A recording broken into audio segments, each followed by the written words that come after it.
nali mbagambyeko wano ku Uganda atalagi nti obukenuzi obuli mu ggwanga lino muganda wange buno bumeze n'envi oba n'enswiriri. Ate nga obukenuzi buno bukolebwa butereevu famire ya General Museveni nga awa bamemba ba famire ye zi contract oba zitenda ez'okukola ebintu ebimu kati nga bemulaba nti ebizimbe bya Sudiru ofiisi za gavumenti kwe zirina okuba ate nga zisasula buwanana n'aba Revenue Authority bazimba ekizimbe ne bakivaamu ne baddayo ne bapangisa ebya Sudiru kakati nga beebuuza nti ebizimbe byani bya Museveni bya Sudiru boogera amazima. Kati ne COVID-19 bakyamukebera we tuli bali omunsi nga Minisita wa Health agamba nti nno ali ku 0.001 bwe bakebera kusinziira ku bitabo byabwe statistics zaabwe naye bakyamukebera. Kitegeeza waliwo omuntu ali mu kulyamu ekyo obutereevu era nga olwabo okumuwa tende eyo y'okubeera nga bakebera COVID abantu abagenda osisinkana Museveni kuba katwogera ku abo abagenda osisinkana Museveni abakungu ba Museveni bamusisinkana buli lunaku nga omusimbi kitegeeza ogwo gugenda butereevu teguliko kubanja teguliko nti gwabuze kati waliwo memba wa famire ali awo takola nti bo tebakola balwana era Uganda kyekyobugaga kye balina njagala okubuulira kati Sanyonyi annyonnyola ensonga eno era agibuuza minisita bali omunsi annyonnyola akyanjula mu parliament naye nga njagala okubuulira nti bwe neegendereza ebigenda maaso mu parliament nti nope bajja gyekuuliramu mulago okusinziira ku approach gyekutte kubanga bano ba Museveni nkizudde nti bw'okwata ekkubo erimu oyinza obutamalaako soko tuze. Now, there have been travel restrictions on Uganda regarding Ebola. US and a couple of other countries, some have put us at level 4. Do not enter. US and these other countries. But I find a contradiction that I think the health minister needs to help us understand. And by the way, this is not even political. I also want to understand because I'm a lawyer, I'm not a doctor. I saw, and it happens each time our colleagues from the NRM are to have a caucus meeting with the party chairman, they are required to do COVID tests. And of course this information goes out there as well. Now, what confuses people is, wait a minute, I thought COVID is no longer an issue. Why are members of parliament required? And look, every party does its things its own way, so I'm not meddling into the affairs of the NRM. I'm just addressing a health concern. So it becomes alarmist to the public and other countries that these Ugandan leaders, each time they're meeting, they have to do COVID tests. So that means COVID is still a serious challenge in Uganda. And in a way, we seem to justify the countries that impose travel restrictions on Uganda. Because I've seen the Ministry of Foreign Affairs and others, they are struggling with these countries and saying, look, Ebola is not a health crisis in Uganda. Don't impose those health travel restrictions on us. But as one government entity or ministry is fighting to try and clean that up, then there is this contradiction that COVID tests have got to be done mandatorily. So we seem to be sending an image that we still have a health challenge here. And now those people get to be vindicated to say, yeah, no wonder we are restricting travel in Uganda. There are these health concerns. So I am bothered as a non-medic. Is COVID still such a serious issue? What message are we sending to these countries, which we are telling, please don't restrict travel in Uganda, and it's not as bad, but then we are doing this. It's confusing. I think it needs to be clarified. I thank you, Mr. Speaker. All right. Nga Speaker tanaita bali omunsi nga Minister wa Health okunyonnyola njagala omanye nti ngera mugenda okuwulira mu katambi kano kwegamba nga Joel Sanyonyi engeri gyakwasaganyizaamu Parliament ne NRM ng'ogyeko bino ebya Muhoozi n'alayira nga bw'agenda kumujja kubalira opposition naye nope ng'emaze okukitegeera nti bano abasajja balina okuba ne approach endala ey'okubayitamu kakati baasalawo okubatega nze bwe nti bwe nkiraba ti ab'MP baabo balayire muteese anti mwagala byakuteesa naye njagala okubuulira nti kino nga NRM bwekyembulesinga nga bwekyagala ennyo kubanga bo baagala nnyo opposition gye bateesa nayo mbu gye babeera nayo kugamba mu mbeera etali yakukaalamuka mu palamenti nga bo bwe bagenda mu maaso n'okupulaaninga obusika bwabwe mu bufuzi muhoozi afuge buhami ajje n'ebirala. Njagala okubuulira nti approach eno singa Nuupu ebaako kyefumbirako ekirala n'etatwalira awo nti nno kakati nti balina kubeera nga bateesa kuba ebyokuteesa Uganda tebiriiyo, NRM banagenda okuzuukuka nga lubaali mubbe. Minister of Health, Honorable Joel Senyonyi, would like to attend the NRM caucus, but he fears COVID tests. So, is there still...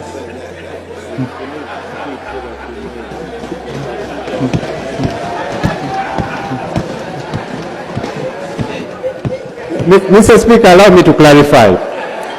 By the way, as one of the leaders in this country, an MP, okay, I also lead one side of parliament, I'm happy to go to any meeting.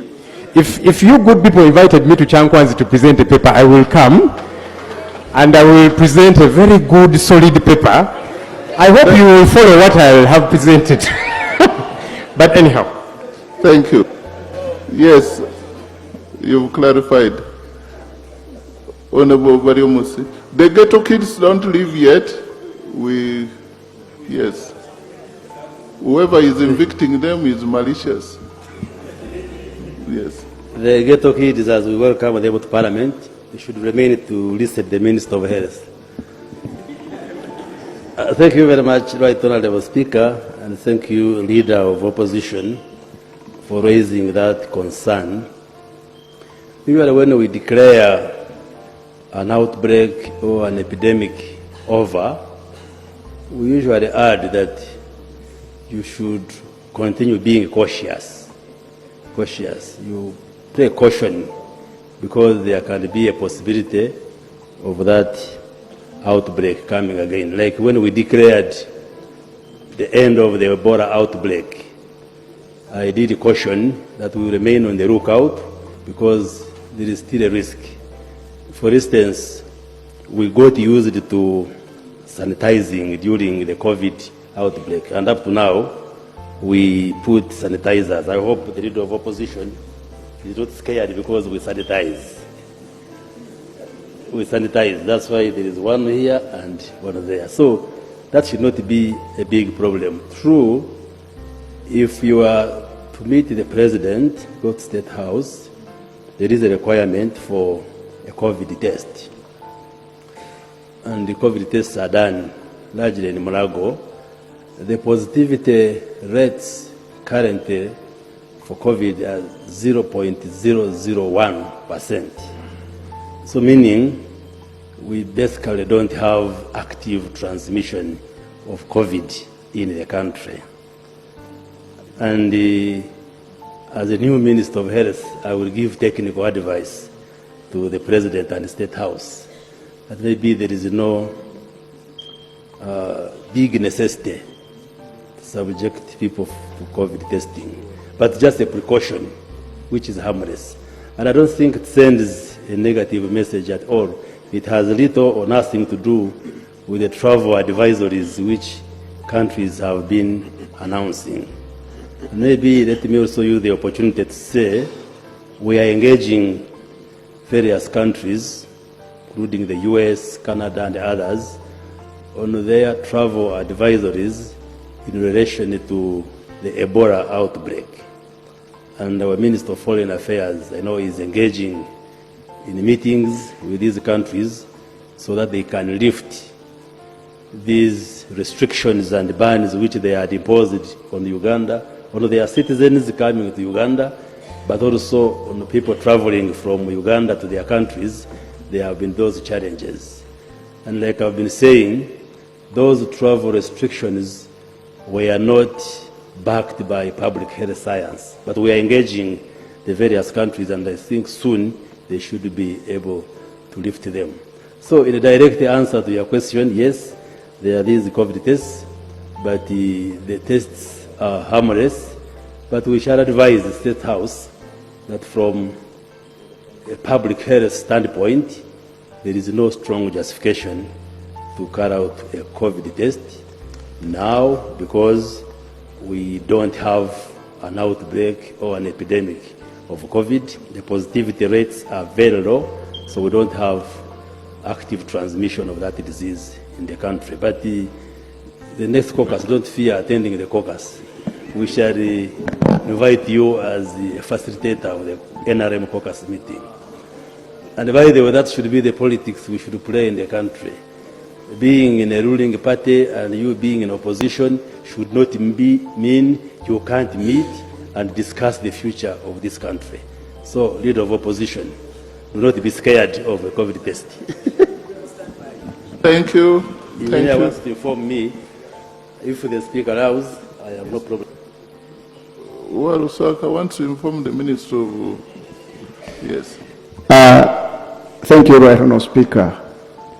Honourable Minister, the information I want to give you, as mobilizers and senior cadres of NRM, we are engaging opposition. So this might be a way of a step where they might be joining the party. So it's not about COVID, but people are coming. That's the information.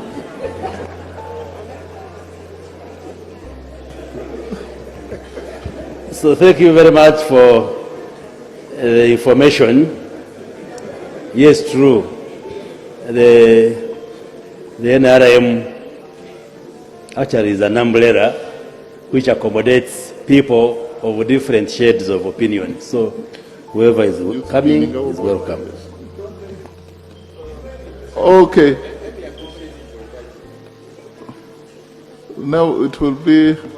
Mr. Speaker, let me first use the sanitizer here, as advised by the Minister for Health, who is a very senior doctor.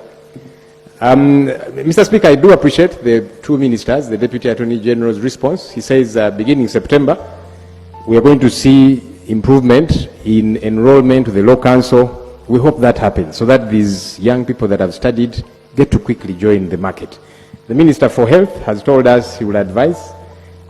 It's not a big deal because we were getting scares. So some colleagues on this side were beginning to say, now, shouldn't we approach the Speaker to say, if these our colleagues have got to have tests before they go for their meeting the other side, maybe they should have tests before they come for Parliament.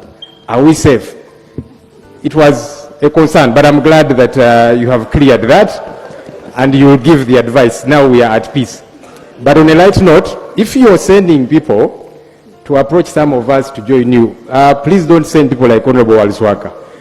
Send more serious people. I thank you.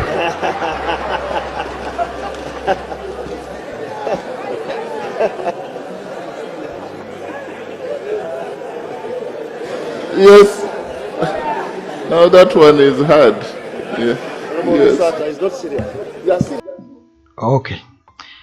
Kakati, ngawe mubiwulidde ebyo byonna bikwatagana na COVID na kusasula ba intern abasawo abakola mu private hospitals abagenda okukolera intern yayo mu private hospitals government ebadde tebatunuulira abo ngesasula kabo bokka abakola mu government hospitals ate nga nabo bakaaba naye ebyo byabaddewo kemabega naye ekinyusimu ekyo oba bw'otunuulira embeera nga bw'eri mu parliament olaba nga parliament eri cool okuleka certain issues eziba zizeewo ne bagezako okuziyisaawo naye ne mu kuziyisaawo nti olaba tiwayinza obutabaawo nnyo bbugumu azisaaki newankubadde Ssenyonyi nti alina level kwakwasaganyiza ebintu bye nti ali straight on point.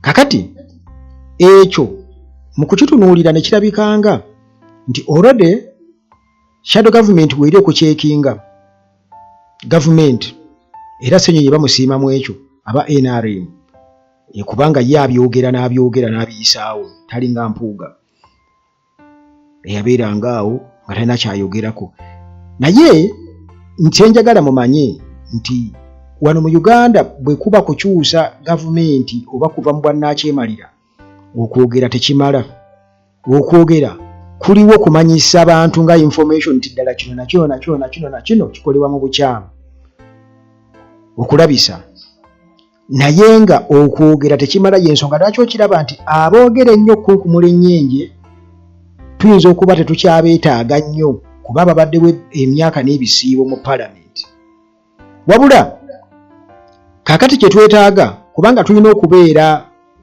mu sisitimu olw'ensonga nti bw'oba onookulembera race olina okudduka n'obeera nga abantu nga babiri oba nga omuntu asooka oba akuli mu maaso abakulembere takuli wala nnyo ayinza okuba akuli mayiro nnamba ng'osuubira okudduka obaleke osinge alina okuba nga akuli kumpimpi awo ng'era omulengera nako mpola mpola nga budduukirira bumpola mpola kati oluvannyuma oyinza okujja n'omuvateekinga kyentegeeza nti nsuubira okuba nga gwe mugasa gwa opposition mu palamenti opposition entuufu eridingibwa Ssenyonyi naye bwe kiba nti opposition eyo nti etutwaliriza kutuuka mu kalulu kaddako baddebo beesimbewo awo nyinza okubamu ne divergent thinking oba n'ebigambo ebimu bye ndikozesa mu kiseera ekyo nesaagala kozesa kati I reserve them for future exploitation okitegeera naye nti singa kubanga bano basajja nkugambye nti okwogera tekimala bo baagala ebyo ebyokubeera awo bwe batyo bo kye bafako kimu kubeera mu buyinza nakuteekawo bakulembeze baabwe bafuzi baabwe abaana bakkiriza nti famire emu yeyina okubeera nga yefuga Uganda. Museveni bw'avaako Muhoozi addeko, Ruhami addeko n'abalala. Kati Ruhami ayinza okuba alinayo omwana nga naye yatandika dda okukula nga naye bamupulaningira ekyo kati bo bakkiriza dda babali omunsi n'abalala bonna bakkiriza dda. Opposition ekintu ekyo kinene nnyo gye bali okwogera obwogezi mu palamenti okuddaawo gundi ayogera nnyo gundi tubadde nabo abasajja aboogera Ssemujjuŋŋanda n'abalala bangi nnyo ababadde nga bajja boogera abaayogera nga bodonga ntobaani naye tewaliiwo nnyo kiyinza kukyuka okuleka mpozi nga wabaddewo strategy endala nti kino ekiyinza okuwaawaza abantu amatu nti baabo mu palamenti boogera kati wuyo agamba nti ayinza okugenda n'ekyankwazi n'apresentinga pepa ebyo tebikyakola makulu. Wabula nti kirina kuba kiguumaaza ng'ente esuze ku kyoto beesula ku kyoto guyinza okulowooza ekomamu kumbe eri mu kussa bussa tubense essa nnyo.